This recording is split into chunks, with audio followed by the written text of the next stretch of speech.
যত বড় হচ্ছি জীবন থেকে শৈশবের আনন্দগুলো ততই চলে যাচ্ছে। এইসব গাছের সাথে কত স্মৃতি জড়িয়ে আছে বলে বোঝানো যাবে না। আসসালামু আলাইকুম, কি অবস্থা, কেমন আছেন সবাই? আশা করি সবাই ভালো আছেন। আলহামদুলিল্লাহ, আমরাও ভালো আছি। আবারও চলে এলাম বাবার বাড়ির ছোট একটা ভিডিও নিয়ে। অবশ্যই ভিডিওটি শেষ পর্যন্ত দেখবেন। আমার বাবা বাড়ি আর মামা বাড়ি একেবারেই কাছাকাছি, বলতে গেলে 2 থেকে 3 মিনিট লাগে মামা বাড়ি যেতে।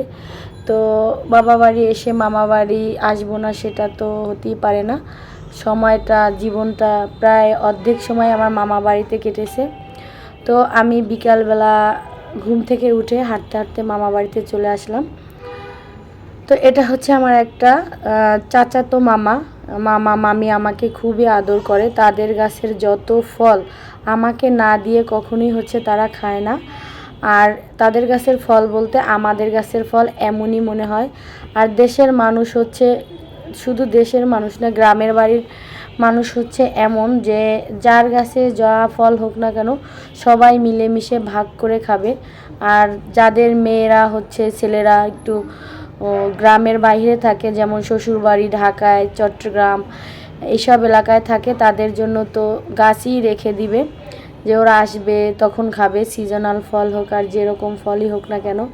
তো যাই হোক, মামি আমাকে বলতেছিল তোমার জন্য অনেক লেবু রাখছি আর ছোটো গাছগুলোতেও আম হয়েছে, গিয়ে দেখে আসো আর নিয়ে এসো পেরে, যদি খাও ভালো লাগে। তো আমি বলছি আচ্ছা বিকালবেলা যাব। তো যেই কথা সেই কাজ, ঘুম থেকে উঠে চলে আসলাম।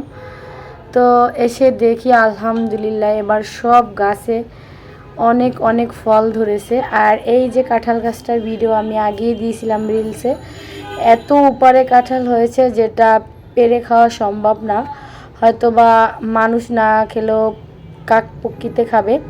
তো অনেক উপরে হয়েছে কাঁঠালগুলো। আর বাড়িতে তেমন কেউ থাকে না যে পাকলে দেখবে পারবে। আর এই ছিল আনারস গাছ। ছোটোবেলা আমাদের নিজেদের গাছের অনেক আনারস খেয়েছি, যে যা বলে বোঝানো যাবে না। এখন মানুষের কাছে বলতে গেলে সেগুলো হবে গল্প। এখানে যত রকমের ফল ছিল ছোটোবেলায়, এইসব ফল খেয়ে আমরা অভ্যস্ত ছিলাম। এখন শহরমুখী হয়ে শহরের ফরমালিন দেওয়া ফল ফ্রুট খেয়ে, মানে বিষাক্ত যেসব জিনিস আছে সেগুলোই খেতে হচ্ছে। আর আপনাদের ভাষায় এই ফলটাকে কি বলে? অনেক জেলায় এটাকে টাকিটুকি ফল বলে।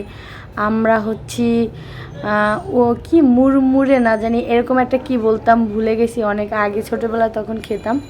হঠাৎ গাছটার কথা মনে পড়লো, গাছের কাছে গিয়ে দেখি অনেক হয়েছে, অনেক ফল, যেরকম হতো ছোটোবেলায় ঠিক সেরকমই হয়েছে।